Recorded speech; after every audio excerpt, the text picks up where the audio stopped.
اعوذ باللہ من الشیطان الرجیم بسم اللہ الرحمن الرحیم رب اشرح لی صدری ویسر لی امری واحلل عقدۃ من لسانی یفقہوا قولی۔ آیت نمبر 30 سورہ بقرہ پہلا پارہ۔ آیت ترجمہ دیکھتے ہیں۔ وَإِذْ قَالَ اور جب فرمایا ربک آپ کے رب نے للملائکۃ فرشتوں سے انی بے شک میں جاعل بنانے والا ہوں فی الارض زمین میں خلیفتن خلیفہ۔ قالوا انہوں نے کہا اتجعل کیا تو بنائے گا فیہا اس میں من اس کو جو یفسدو فساد کرے گا فیہا اس میں ویسفکو اور وہ بہائے گا الدماء خون ونحن اور ہم نسبح ہم تسبیح کرتے ہیں بحمدک ساتھ تیرے تعریف کے ونقدس اور ہم پاکیزگی بیان کرتے ہیں لکا تیری۔ قال فرمایا انی بے شک میں عالم میں جانتا ہوں ما جو لا نہیں تعلمون تم جانتے۔ اس میں اللہ تعالیٰ فرشتوں سے فرما رہا ہے کہ میں وہ جانتا ہوں جو تم نہیں جانتے۔ کب فرمایا؟ جب کہا تیرے رب نے، کس سے کہا؟ فرشتوں سے۔ کیا کہا؟ کہ میں زمین میں خلیفہ بنانے والا ہوں۔ تو فرشتوں نے کہا کہ کیا آپ اس میں ایسے کو بھیجیں گے یا ایسے کو خلیفہ بنائیں گے جو کہ اس میں فساد کرے گا، خون بہائے گا، جبکہ ہم آپ کی تسبیح بھی بیان کرتے ہیں، پاکی بھی بیان کرتے ہیں۔ تو اللہ تعالیٰ نے فرمایا کہ جو میں جانتا ہوں وہ تم نہیں جانتے۔ انسانوں سے پہلے اللہ تعالیٰ نے جنوں کو پیدا کیا، جنہوں نے زمین پر خون فساد بہت زیادہ پھیلایا۔ تو اس کے بعد اللہ تعالیٰ نے انسانوں کو بھیجنے کا فیصلہ کر لیا۔ کیسے؟ خلیفہ بنا کے۔ دیکھیے خلیفہ کا مطلب ہوتا ہے کہ کسی کی جگہ لینے والا۔ قیامت تک انسانوں کی ایک کے بعد ایک نسل آتی چلی جائے گی اور سارے انسانوں کو ایک وقت میں اللہ تعالیٰ نہیں پیدا کرتا، باری باری نسل در نسل پیدا کرتا ہے اور وہ ایک دوسرے کی پوزیشن لیتے رہتے ہیں۔ تو فرشتوں کو یہ اندیشہ ہوا کہ انسان کیونکہ آزاد پیدا کیا جائے گا، فری ول پاور ہوگی اس کے پاس، تو وہ کیا کرے گا؟ فساد کرے گا۔ اور ہم یہ دیکھتے ہیں کہ فرشتوں کا یہ اندیشہ کافی حد تک صحیح بھی تھا۔ تاریخ گواہ ہے کہ جتنا انسانوں نے اختلاف کیا ہے آپس میں اور وہ جنگ کرتے رہے ایک دوسرے سے، چھوٹی چھوٹی بات پہ لڑائی جھگڑے کرتے رہے، اتنا کسی اور مخلوق نے نہیں کیا ہے۔ یہاں دیکھیے فرشتے صرف اپنی رائے کا اظہار کر رہے ہیں کہ اللہ تعالیٰ کے بول رہے ہیں کہ آپ اگر ایسے لوگوں کو بھیجیں گے، انسانوں کو بنائیں گے تو وہ فساد کریں گے۔ تو انسانوں کے لیے بھی یہی ایک پسندیدہ طریقہ ہے کہ کیا کریں، ہم اپنی رائے دوسرے کے سامنے صحیح طریقے سے بس پیش کر دیں۔ اگر وہ بات درست ہوگی تو اس کو لے لیا جائے گا اور اگر نہیں ہوگی تو نہیں لیا جائے گا۔ تو فرشتوں نے بھی یہی کہا کہ ہمیں اللہ تعالیٰ نے بنایا ہے، ہم آپ کی تسبیح بھی بیان کرتے ہیں، عبادت بھی کر رہے ہیں، اور ان کی تسبیح اختیاری نہیں ہے لیکن انسان کی اختیاری ہے۔ تو یہ ایک بہت بڑا ڈفرینس ہے کہ انسان جب چاہے تسبیح کر سکتا ہے اور جب چاہے نہ کرے، اس کی ول پہ ہے۔ لیکن جو فرشتے ہیں نا تسبیح کرتے ہیں تو وہ ان کے اپنے کنٹرول میں نہیں رہتا ہے، وہ ہمیشہ کرتے ہی رہتے ہیں۔ تو اللہ تعالیٰ فرماتا ہے کہ تم نہیں جانتے جو میں جانتا ہوں۔ جیسے یہاں پہ ہم جانتے ہیں کہ ابو جہل اور ابو لہب اس طرح کے انسان ہیں، تو دوسری طرف حضرت عمر رضی اللہ عنہ اور حضرت ابو بکر رضی اللہ عنہ کی طرح سے بھی انسان ہیں جنہوں نے انسانیت کے لیے بہت بڑے بڑے کام کیے، دین کے لیے بہت بڑے کام کیے۔ ایک طرف فرعون جیسا بادشاہ تھا، جابر بادشاہ، اور دوسری طرف حضرت داؤد علیہ السلام اور حضرت سلیمان علیہ السلام سے بھی اتنے بڑے بڑے بادشاہ ہوئے ہیں۔ تو ہمیں یہ دیکھنا ہے کہ اللہ تعالیٰ کو یہ ساری حکمتیں پہلے سے ہی پتہ تھیں کہ انسان اگر فساد کرتے ہیں تو بہت سارے انسان ایسے بھی ہیں جو بہت اچھے اور بڑے کام کرتے ہیں اور اللہ تعالیٰ کے بہت پسندیدہ عبادت گزار اور عاجزی کرنے والے بندے ہیں۔ یہاں پہ دیکھیے 2 ورڈز آئے ہیں، ایک ہے تسبیح اور ایک ہے نقدسو۔ تسبیح کا مطلب ہوتا ہے پاکی بیان کرنا تعریف کے ساتھ، اور نقدسو ایسی باتوں کو نگیٹ کرنا یا ان کا انکار کرنا جو اللہ تعالیٰ کی شان کے خلاف ہے، یعنی شرک جیسی نجاستوں سے اللہ کو پاک قرار دینا۔ ہر ایسی چیز کو جو اللہ کی شان کے خلاف ہے، اللہ کی عزت کے خلاف ہے، اس کو نگیٹ کرنا، یہ ہوتا ہے نقدس۔ اب آئیے آیت نمبر 31۔ وَعَلَّمَ، اور اس نے سکھا دیے، آدم کو، الاسماء نام، کلہا سب ان کے، ثم پھر، عرضہم اس نے پیش کیا انہیں، علی الملائکۃ فرشتوں پر، فقال پھر فرمایا، انبئونی خبر دو مجھے، باسماء ناموں کی، ہؤلاء ان سب کے، ان کنتم اگر ہو تم، صادقین سچے۔ تو یہ شروعاتی بات چیت کے بعد آتا ہے کہ اللہ تعالیٰ نے سکھا دیے آدم کو سارے نام، کہ نام سے یہاں 2 مطلب ہم لے سکتے ہیں۔ ایک تو ہوتا ہے آئیڈینٹیٹی، کسی کی پہچان، کسی بھی چیز کی پہچان جس سے ہم اسے پہچانتے ہیں یا جیسا بھی اس کا ظاہر ہے۔ اب کئی بار ایسا ہوتا ہے کہ کسی کا نام ہو ساجدہ لیکن وہ سجدہ نہ کرتی ہو کبھی بھی، تو اس کا جو نام ہے اس کی صفت نہیں ہے لیکن اس کی پہچان ہے۔ اور دوسرا ہوتا ہے صفاتی نام، کہ جو اس کی صفت ہو، جو اس کی کوالٹی ہو۔ تو آدم علیہ السلام کو سارے نام سکھا دیے۔ اب اس میں 2 آرا پائی جاتی ہیں، کہ ایک تو یہ کہ دنیا میں جتنی بھی چیزیں ہیں ان سب کی پہچان کرا دی، ساری اشیاء کے نام۔ اور دوسری آرا یہ ہوتی ہے کہ اللہ تعالیٰ نے آدم علیہ السلام کے بعد ان کی ساری اولادوں کی روحیں بنا دیں، جو پیچھے گزر چکا ہے، پیچھے کی آیت ہم نے پڑھا ہے کہ عہد الست کے بارے میں، کہ اللہ تعالیٰ نے آدم علیہ السلام کو ان کے سارے بچوں کو لا کے دکھا دیا کہ ان کے نام کیا کیا ہوں گے، انہیں سکھا دیا۔ تو یہ 2 آرا اس میں آتی ہیں کہ کیا سکھایا اللہ تعالیٰ نے۔ ثم عرضہم، پھر ان سب کو پیش کیا۔ کون سب؟ وہ سارے لوگ یا وہ ساری چیزیں جو آئندہ دنیا میں ان کے کام آنی تھی یا ان کے سامنے آنی تھی، سب کو سامنے رکھا۔ علی الملائکۃ، فرشتوں کے، کس کے سامنے رکھا؟ ملائکہ مطلب فرشتوں کے سامنے رکھا۔ پھر فرمایا، بتاؤ مجھے نام ان سب کے، تم درست بات اگر کرنے والے ہو۔ کون سی بات؟ کہ اگر تم عبادت کر رہے ہو تو کسی اور کو کیوں پیدا کیا جا رہا ہے؟ اگر تمہاری یہ بات صحیح ہے تو تم ان سب کے نام بتاؤ مجھے۔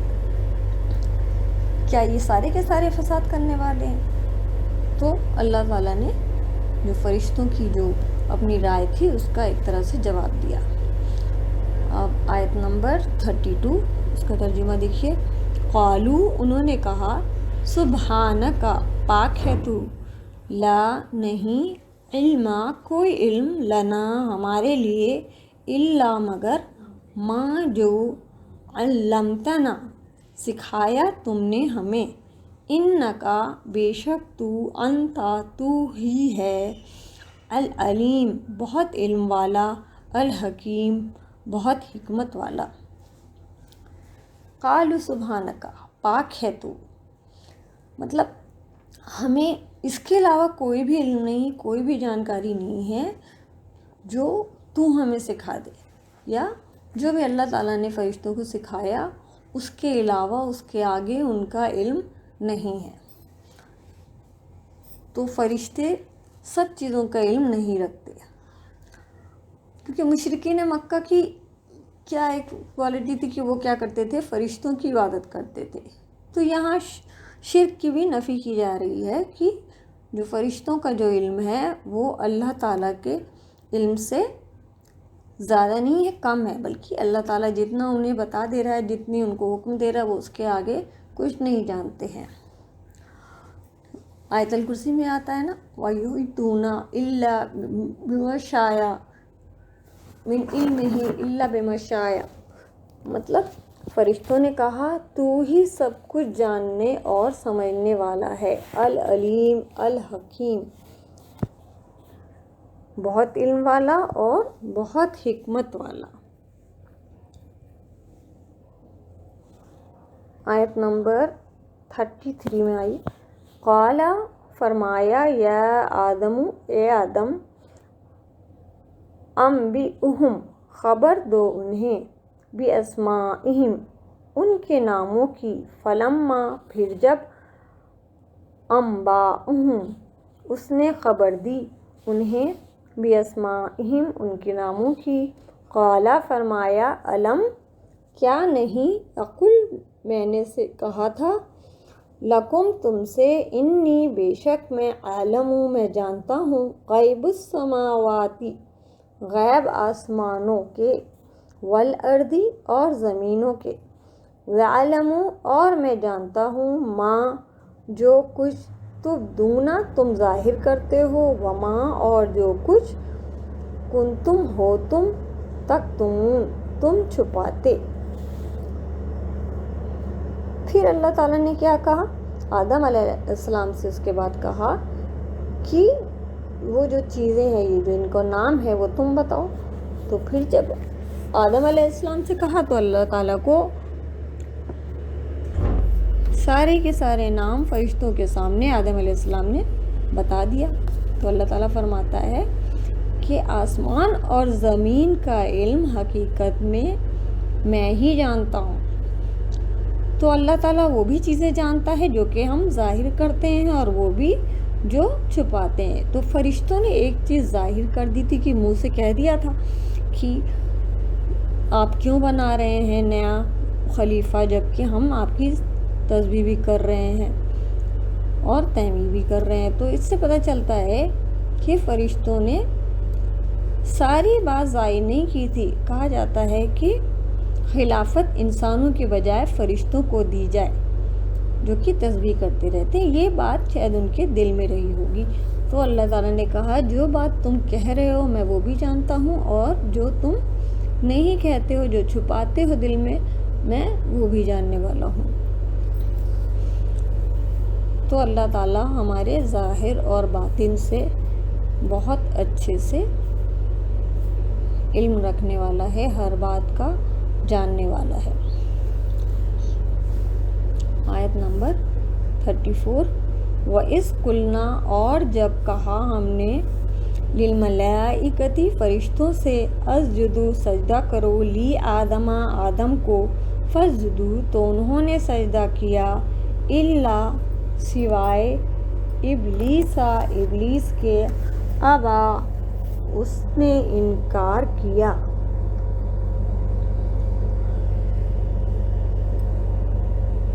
واستکبر اور تکبر کیا، وکانا اور وہ ہو گیا، من الکافرین کافروں میں سے۔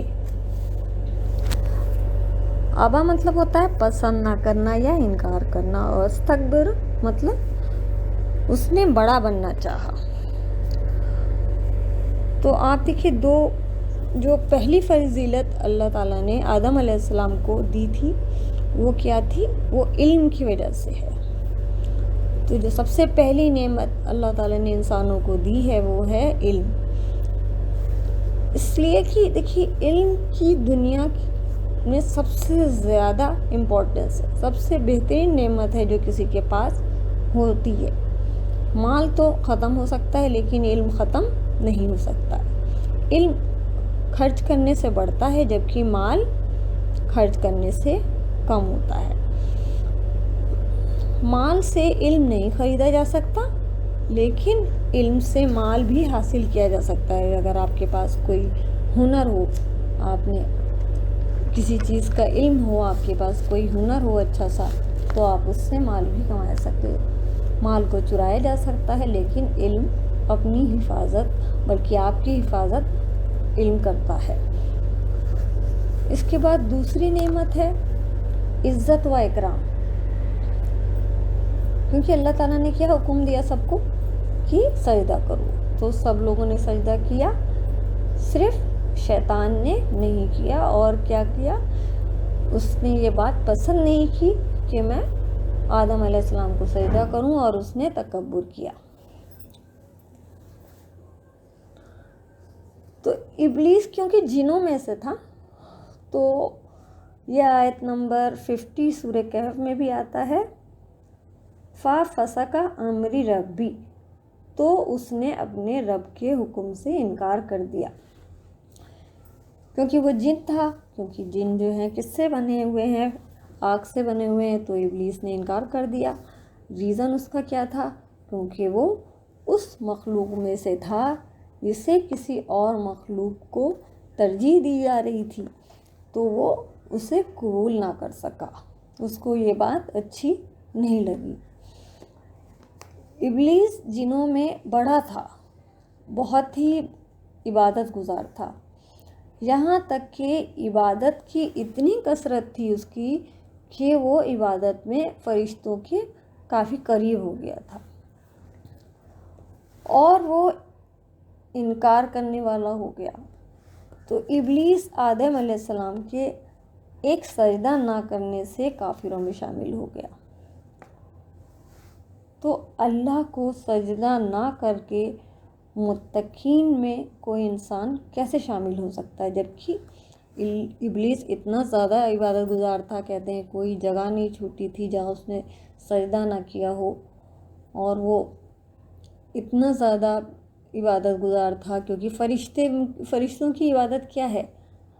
ان کو اختیار نہیں ہوتا، وہ کنٹینیوس اللہ تعالیٰ کی تسبیح یا سجدہ کسی نہ کسی طرح سے عبادت میں ہر وقت مشغول رہتے ہیں۔ تو ابلیس کی عبادت اتنی زیادہ تھی کہ وہ فرشتوں کے جیسا ہو گیا تھا، لیکن اس نے صرف ایک سجدے کا انکار کر دیا۔ تو کسی انسان کو اپنے آپ کو متقی سمجھنا جبکہ وہ سجدہ نہ کرتا ہو، نماز نہ پڑھتا ہو، تو یہ پاسبل نہیں ہے۔ تو کوئی شخص متقی نہیں ہو سکتا جب تک کہ وہ یقیمون الصلاۃ میں نہ ہو، وہ نماز کو قائم کرنے والا نہ ہو۔ اس کے بعد آیت نمبر 35،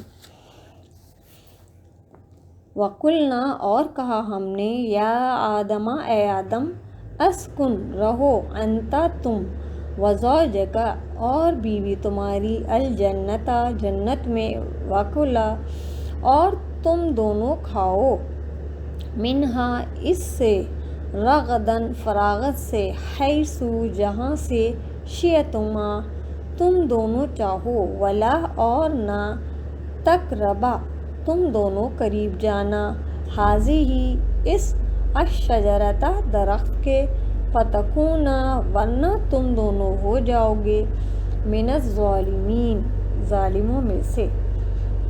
دیکھیے دو نعمتوں کا ذکر ہو گیا، پہلی نعمت انسانوں کو اللہ تعالیٰ نے دی علم کی، اور دوسری عزت و اکرام کی، اور تیسری نعمت کیا ہے کہ تم اور تمہاری بیوی جنت میں جہاں چاہو جاؤ اور جہاں سے جی چاہے کھاؤ، پر اس درخت کے پاس نہ جانا۔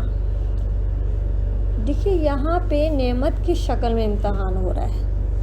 کئی بار ایسا ہوتا ہے کہ انسان کو اللہ تعالیٰ بہت اچھی چیزیں اور ایسی چیزیں دے کے اسے آزماتا ہے کہ انسان اسی میں ہی غافل ہو جاتا ہے۔ تو کئی بار تکلیفوں کا بھی دے کے ایگزام لیا جاتا ہے، اور کئی بار نعمتیں دے کر بھی اللہ تعالیٰ انسان کو آزماتا ہے کہ یہ بندہ اب کرتا کیا ہے۔ اور ایک چیز اور اس آیت سے ہمیں پتہ چلتی ہے کہ ہر نعمت آدم علیہ السلام اور حوا علیہ السلام دونوں کے لیے تھی۔ تو جتنے بھی احکامات ہیں قرآن میں وہ سب مرد اور عورتوں دونوں کے لیے یکساں ہیں۔ اگر تم دونوں ایسا نہیں کرو گے، مطلب اگر تم نے ساری نعمتوں کو یوز کیا اور اس درخت کے پاس جانے سے نہ رکے تو کیا ہوگا؟ تم ظالموں میں سے ہو جاؤ گے۔ ظالم مطلب سنگولر ہے، اور ظالمین ہے پلیورل میں، ظالموں میں سے شمار ہو جاؤ گے۔ ظلم کیا ہوتا ہے؟ یہاں پہ ایک بار پھر ریویژن کرا دیں کہ ظلم ہوتا ہے کہ کسی کو اس کا جو حق ہے وہ نہ دینا۔ تو ظلم سے کیا ہوتا ہے؟ فساد ہوتا ہے۔ تو ظالم دراصل اپنے کو ہی نقصان دیتا ہے۔ جب ہم کسی کے اوپر ظلم کرتے ہیں، کسی کو اس کا حق نہیں دیتے ہیں پراپر، تو ہمیں لگتا ہے کہ ہم اسے نقصان دے رہے ہیں، لیکن دراصل میں ہم خود اپنا ہی نقصان کرتے ہیں۔ تو اس آیت سے ہمیں دو باتیں پتہ چلتی ہیں کہ انسان کو جو بھی وہ مرد ہو یا عورت، یکساں نعمتیں زیادہ تر ملی ہوئی ہیں، ایک سے احکام ہے، یہ نہیں ہے کہ پرٹیکولر احکام صرف مرد کے بعد لیے ہے یا عورتوں کے لیے نہیں ہے، اور جو بھی نعمتیں ہیں وہ بھی دونوں کے لیے ہیں۔ تو سارے احکام اور نعمتیں مرد اور عورت کے بیسس پہ ڈفرینشیٹ نہیں کی ہے، ساری چیزیں دونوں کے لیے ہیں۔ سبحانک اللہم و بحمدک، اشہد ان لا الہ الا انت، استغفرک و اتوب الیک۔